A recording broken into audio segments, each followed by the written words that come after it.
we go into the draft, and people might wonder, hey, why are you doing the draft preview show, 2 weeks before the draft? Because, folks, we're going to educate you a little bit going into all of this, and that is the last week going into the NFL draft annually is a shit show.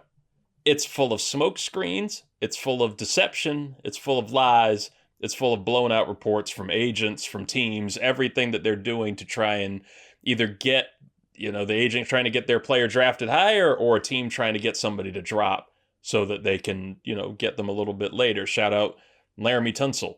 Uh, some years back, Mm-hmm. offensive tackle getting drafted by the Dolphins. He was supposed to go a lot higher, but some pictures just all of a sudden leaked out of him wearing a gas mask filled with weed. Oopsies.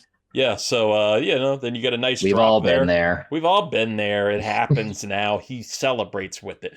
It's it's just how it goes. So we're going to do this NFL draft, the 2025 preview, with a clear head, as clear a head as you can possibly get. And it's a great time for it because we just heard this news about Derek Carr, right? Derek Carr, New Orleans Saints quarterback, gets he was looking for a trade, and now all of a sudden he has a shoulder injury that might keep him out for the entire season. His contract is completely guaranteed for this year, so they can't get rid of him.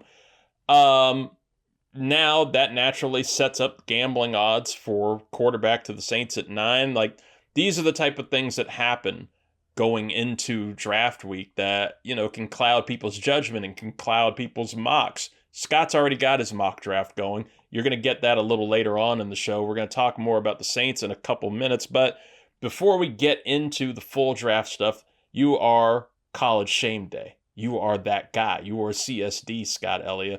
And there Hello. was major college news that nobody was expecting over the past weekend on Saturday, where we had Nico Iamaleava, quarterback for Tennessee, and the Got school. it. Yeah, I got it. I was proud of myself. I only stuttered a little bit.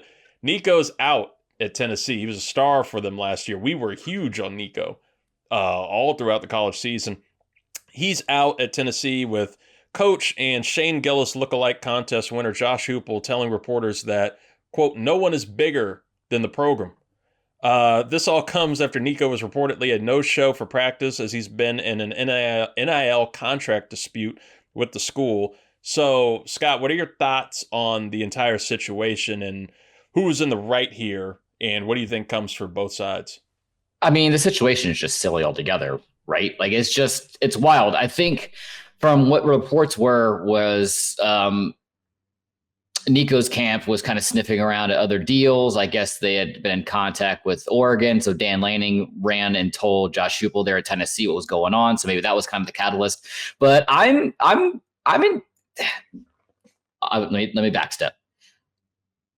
There's been plenty of times and instances on this show where I've mentioned, especially with these younger kids, to get that bag while you can, because it's never guaranteed in the future. Who knows what Nico's going to end up doing? He might get drafted in the 5th or 6th round. He might end up being some kind of bench player, or might be out of the league in 2 years, maybe not get drafted, whatever. So he's trying to get some more money. I get that. But I think what happened with him was he saw Carson Beck leave Georgia and go to Miami. He saw how much money he was getting. He's like, oh, I want a piece of that. Let me go and see where I can go. Now, of course, there is going to be a program out there that's going to give him what he's asking for. USC. That's kind of he's from California. They recruited him coming out of high school, so I wouldn't be shocked totally if he ends up going to USC. But I will say that I'm on the side of the school at this point, and Josh Hoople in the program there in Knoxville. I mean, it's just silly, right? Like, all the power is with the players as it stands right now, and I think this is going to be the tipping point to where a lot of these schools are going to start saying, no, we're not. No, we're going to finally put our foot down. If you want to go and chase the money bag around and see how much money you can get from somewhere else, go away. I got a whole locker room of 50 plus other kids who have been wanting to be here, and are some of them getting paid? Yes. But the success that Tennessee had last year, I know their first college football playoff berth in the history of the program. Granted, it was the first round, but it wasn't on the back of Nico. I mean, Dylan Sampson and that defense just propelled that team above head and shoulders above everybody else last year. So for Nico to go out and say that he's deserving of this money, I don't see it. I don't see the production in there. And I know like Mario Cristobal from Miami's already came out and said that he's already talked to his guys in the locker room, pretty much putting his foot down there. So, as much as you want to have kind of some bargaining agreement on some player representation there, I think at this point there needs to be representation for the school. If you're going to be signing these massive deals for kids to have their for this money, it needs to be contractual and it needs to have more litigation tied to it. I mean, that's what we've been, kind of looking at, and it's been the theme pretty much for a year, not just in college football, but in college sports entirely. You're seeing it with basketball right now. Look how many portal movement, how much portal movement there was going into this past basketball season, and where you can tie this into the tournament. You're not seeing Cinderella stories anymore because you're getting schools like Florida who are going to utilize the transfer portal and give these kids their money and make things huge. There's no regulation to it anymore. You're seeing 2,000 transfers happening in between a season. And now you're having it happen during, the tournament, during the college football playoffs. And now to the point that we're almost in the summertime and you're having a dispute like this between your quarterback and the school. And now you're losing, Tennessee is losing a game-changing quarterback for them going into the training times. So, yeah, this is going to be rough for both sides, but I'm a man of drama and dramatics and transactions. No. So I was kind of like, I saw it happen. I was like, yo, did he get in trouble for something? I was like, no, it's just contract dispute. So he's going to wind up with somebody very, very soon and make some good money. Should I place a bet on USC to get him and Lincoln Riley to, get his new Lincoln Riley to finally get a win on a quarterback and to get that Heisman kind of winning first overall pick quarterback?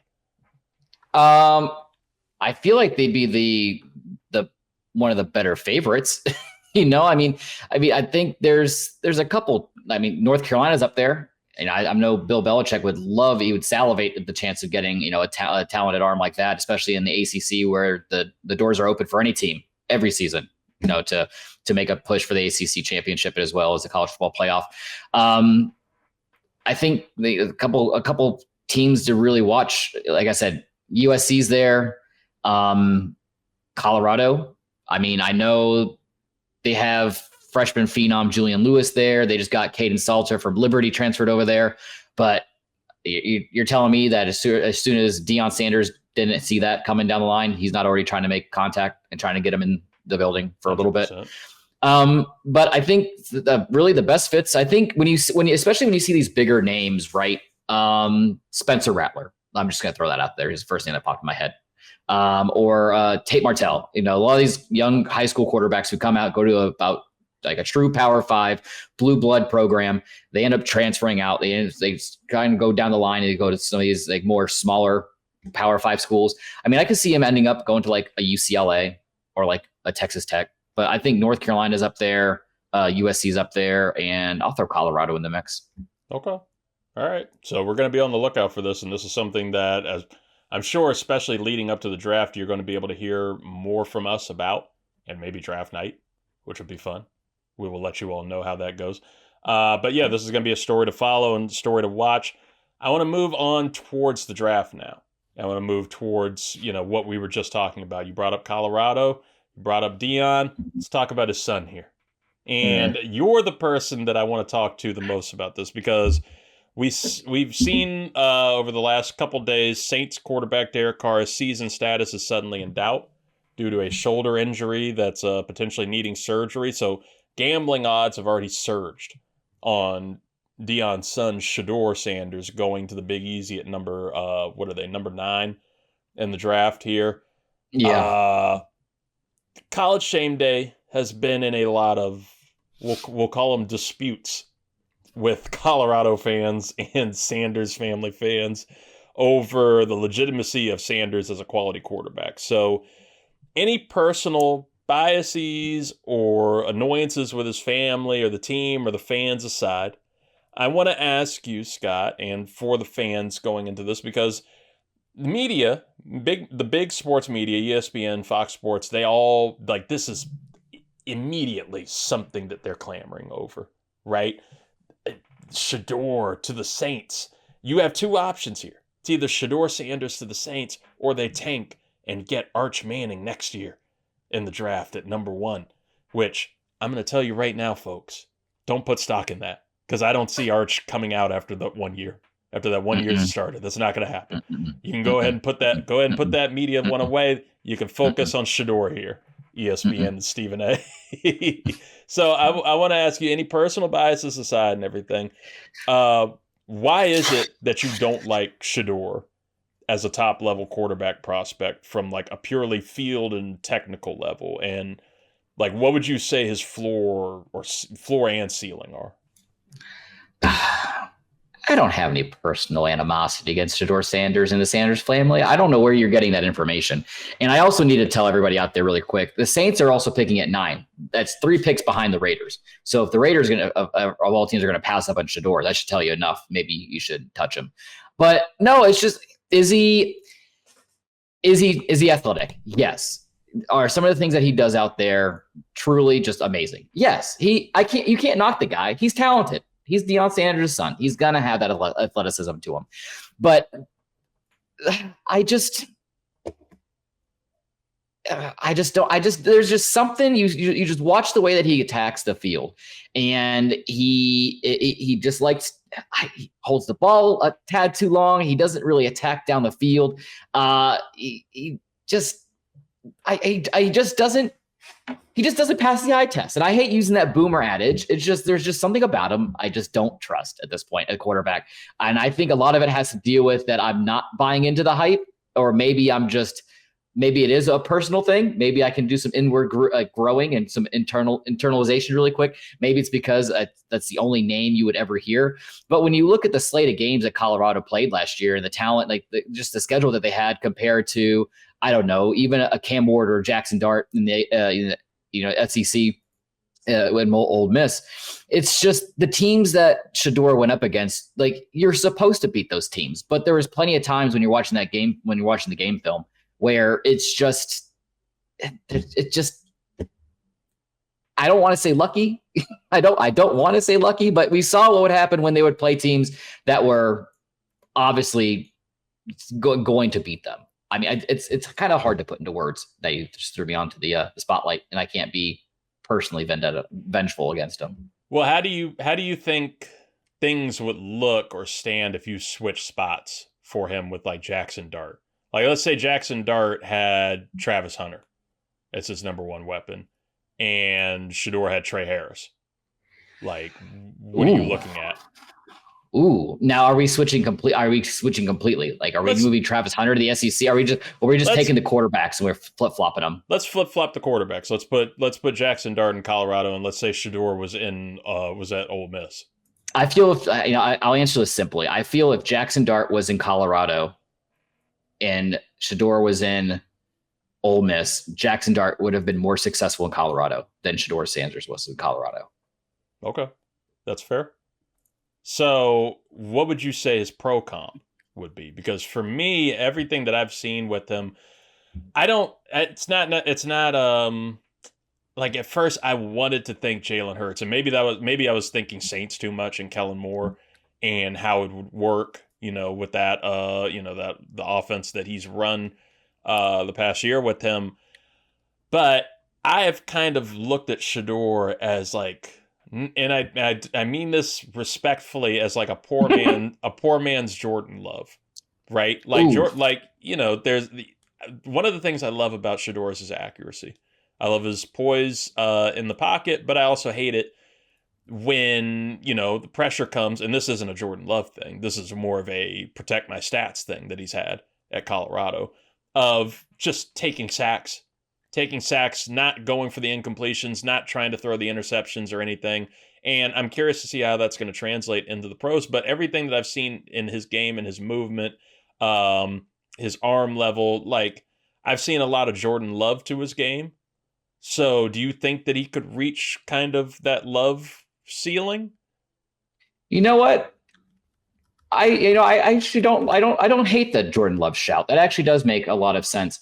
Uh, yeah, like he takes too many sacks. He forces risky throws.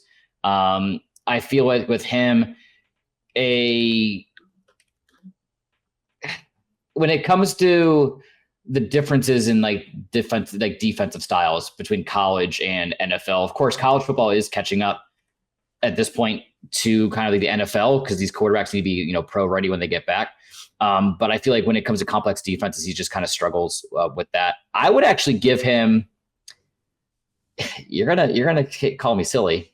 I would actually comp him at like a Brock Purdy. Really? Okay. No, I don't hate that. Yeah. Brock Purdy, he's smart and efficient. He's smart and efficient with the football. He has his good timing. His short to mid game passing game is pretty strong. His deep ball is kind of a little suspect. He doesn't have the biggest arm in the world. He can extend plays kind of out the pocket. But I think he just tries too hard, especially when it gets under pressure. And when I kind of put those in together, Brock Purdy just pops in my mind at that point. I mean, it's kind of the scenario I hope for Shedeur, right? Like, I don't think it's going to be. It's kind of the same thought I'm having on Ashton Genty, and we'll get to that a little later. I don't think it would be in the best interest for Shedeur to go anywhere in the top 10. He needs to go somewhere where he can either develop under somebody for like a year or two, or to a team that might start him, but it's in a better position to, just go. Like there's some stuff there. There's an O-line there for him, a little bit of O-line, some receiving weapons for him. Steelers. That's exactly where I'd like to see him drop. If he drops to Pittsburgh, I don't think that Pittsburgh should pass on him, and I think it would be the absolute best fit for him to go to the Steelers. And he's already talked high praise for Mike Tomlin after his visit there. I think it would be a mistake on all sides for Shedeur to go to the Saints.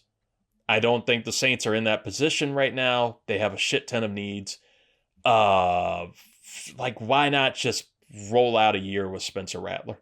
Just see what you can get from him for a year. And if you fail, you fail. You get the probably number one pick next year. And it might not be Arch Manning, but you could get somebody good. So and see, I'm right there with you. It's like I don't want to see anybody fail. I think at this point, it's just I have more animosity against the sports media and his dad propping him up. I mean, his dad's doing his dad's thing. I'm a parent. I can get that. I'm going to want to prop my kid up as much as I can. I'm never going to admit my kid isn't the best. Why would I do that? I should be my kid's number one fan. So I get that. But you also have to play devil's advocate. Like if I'm the parent, I don't want my kid to go to a bad situation. I want him to go somewhere where he can thrive and he can excel and really prove why he deserves to be in the NFL and why, silence doubters. Dropping to 21 would be great. The Steelers clearly need a quarterback, but especially when you look at the NFL draft, the first round from the bottom up, and you kind of weed through these teams. Okay, well, how far could he potentially go to be in the best situation? I mean, Eagles don't need a quarterback. Chiefs don't need one. Bills don't need one. Commanders don't need one anymore. Lions. Jared Goff is only so old. I mean, put him there. He's got some weapons. That'd be kind of scary. Ravens don't need one. Rams could be a shout. I mean, aging Matthew Stafford. God, Shedeur Sanders in L.A. Oh, that's a perfect landing spot, right? He's in L.A. He has all the lights. He's got a brand new $1 billion stadium. He's got plenty of weapons around him. He's got a great defense to support him. So, why not the Rams? Like I said, do I want first overall pick money? Of course. But it's I would love to, I just want to see what the breakdown would be between pick 1 and pick 32 and how much of a difference in money that is, because these teams, you're not really losing anything. You're still picking up a 5th-year option. So it's not the end of the world. But if I'm Shedeur, I don't want to go to the Giants. I don't want to go to the Raiders. I don't want to go to the Browns. I want to go somewhere where I can A, learn, and B, succeed. And nowhere in that top 10, you're getting that.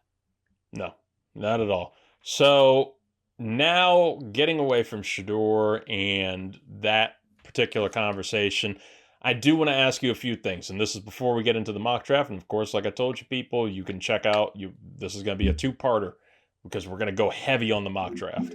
Heavy on the mock draft, heavy on our prospect ranking. So we just want to knock out some things to preview for, the fans that might not be as draft versed or ready for the draft. I want to ask you, who is the player in this draft that intrigues you the most? Ooh. Intrigue. I always call my shout every year with a D-back who comes out of nowhere their rookie season and just shows up. Last year, not Quinshon Judkins. That wasn't even anywhere near the person I was thinking of. Quinyon Mitchell. That's what I wanted to say. Quinyon Mitchell, when he came out of Toledo, got drafted to the Eagles, and we saw how, reliable and a cornerstone to that Eagles defense was. I am going to plant my flag again this year with another defensive back to really look out for. And that is going to be, drum roll, please. Currently ranked 9th at his position, Siobhan Revel Jr. from East Carolina. Oh, I've seen that name pop up recently. Like what has you interested in him? Well, he comes from a school where you're not really totally expecting a lot, right? But he's got great size. He's just raw athleticism jumping off the screen, and that's what you need, especially with how fast paced these offenses are. And hold on. Achoo!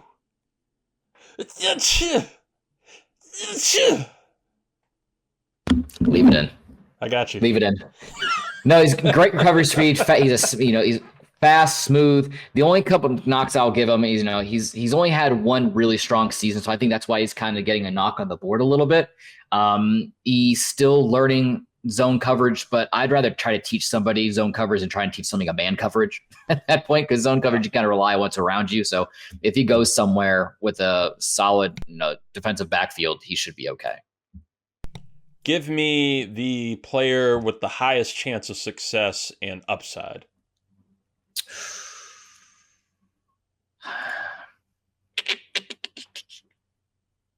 You know what? You're going to laugh at me. Colston Loveland, tight end out of Michigan. Really? Interesting. Colston Loveland. That is not who I thought you were going to say. Yeah, I'm going to go with him. He's currently ranks the second tight end on the board behind Tyler Warren out of Penn State. But the reason I say so is because he's a Michigan man, and he's kind of lingering around that LA Chargers pick. They could use a tight end weapon for Justin Herbie. He's going to go somebody with, one of the top 5 quarterback talents in the league. You got Harbaugh coaching you. So, 6'6", big body, 248, big hands, doesn't drop many balls. But I would say Colston Loveland, a tight end out of Michigan. Okay. Would you call him the best overall player in this draft? Who's the can't miss?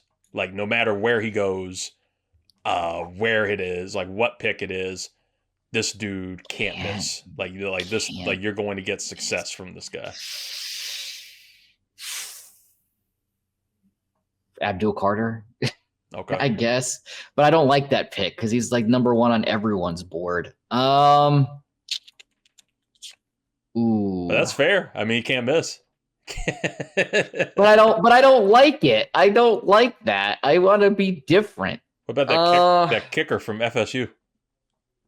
Ooh, Ryan Fitzgerald, he can't miss. There you go. No, I would much rather, I would, if I was a team that needed a kicker, I would much rather draft him than get some random free agent scrub.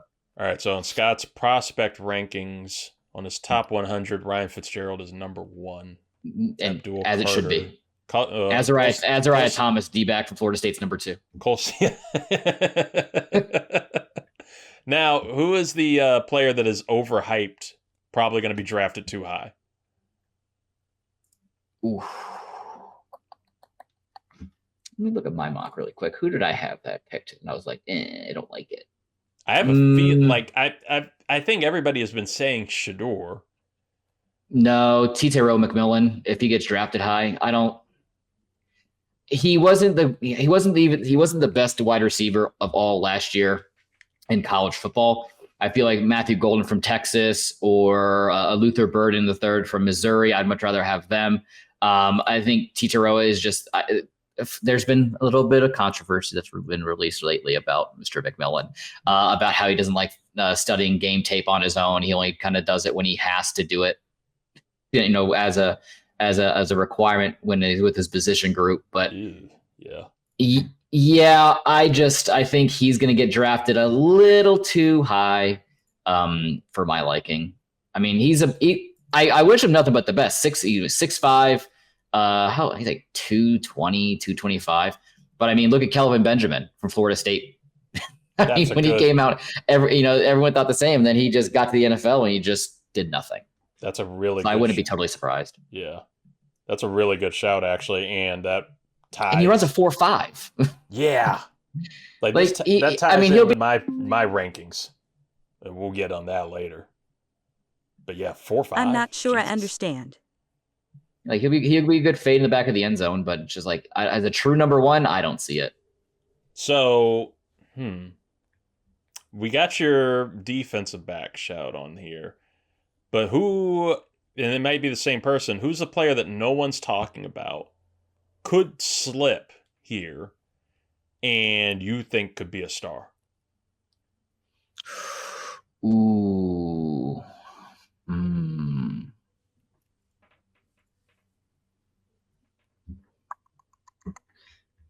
I don't want to give it to the same guy. I can tell you mine. You already named him. I think it's Luther Burden.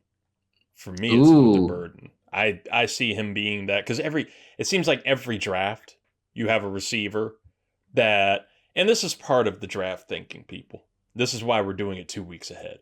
We should do our draft preview just like we did at the end of the college football season. And as soon as we have all the names that are entering to the draft, because once you start thinking about it too much, all of these rankings shift apart, and you can start to see a lot of the dudes who were ranked high, at the very start of draft season, and they're no longer there towards, that mock draft 25.0. Those guys still wind up being as good as you thought they were months ago. Luther Burden is somebody that I think back when the college football season started, Luther Burden was being talked about as like the number one receiver coming up in this class. And I still think he has all that talent. I think he's still going to be that for somebody. It's just going to help him falling down the draft to somebody, potentially in the second round. Yeah, and I mean, I think the one knock that he kind of gets that he's a bit undersized at like 5'10" or 5'11", so that alone is going to have you drop a little bit into the draft. Especially when you have like a talent like Emeka Egbuka, who has a very similar kind of speed threshold and kind of similar play style, but he's just a tad taller. So you gotta really kind of knock him there. But to answer your question, Brian Burns, you like Brian Burns, right? I mean, he's in the NFL. He's lean, he's athletic. He's a solid player. That's what I'm getting at, right? Right. What if I could tell you I could have you draft the next Brian Burns? Ooh. I feel like there's a couple of them in this draft. Well, the one that I'm going to give you is Mike Green, the edge rusher for Marshall. I think he's going to be sneaky. Fast first step, very quick moves, great hand skills, pass rushing moves. You can tell he is smart. He has a true instinct at the position. Now, he is smaller size for run defenses. I get that. But, how many NFL offenses are you seeing right now, aside from the tush push, and Philly is really relying heavily on the running game? Not very many. So I'd rather have somebody who's a little bit more skilled in the pass rush than the run offense, especially since there's, almost a dozen other people on the field. And he just needs to get a little bit bigger. He just needs to put on a little bit more mass. I mean, he's 6'3", 250. You want to have a little bit more strength up top, but give me Mike Green for Marshall. Shout out Jay Sisson of Multiverse News. He asked me, I was on there a week ago, and he asked me, he was like, you guys doing a draft preview? He was like, is Scott going to talk about Mike Green? My boy, Mike Green from Marshall. Shout out, Jay. Shout out. Jay, we are talking about Mike Green because I, as a Tampa Bay Buccaneers fan, and we could definitely use some edge rushing help, I would not be mad at a Mike Green pick. And same thing with the Commanders. The Commanders could use an edge rusher. Get Mike Green. I'll take him. He told me that if I have any word into Adam Peters to make that happen, so. And he's from Williamsburg. He's from Virginia. He's a Virginia boy. Bring him to DC, man. That fits something that Washington likes to do. Wait, there it is. Yeah. Shout out. Folks, that is Scott Ellia of the 323 College Shame Day. Stick around. We are about to do our mock draft, our full, we'll call it the show mock draft 1.0. But it's really like mock draft, like, what is it, 5, 6? Shit. Yeah, this is like 1, 2, 3, 4. This is my 5th mock draft so far that I've done. And we still got one more because we got one more Sunday. One more Sunday before NFL draft. That's true. So you know where to follow him. But this is the one where we're going to talk these players out. I'm going to talk out my prospects to watch. Who needs Dane Brugler and the Beast? He's on everywhere. You need Scott Elliott, College Shame Day. Stick around. We're coming back with it.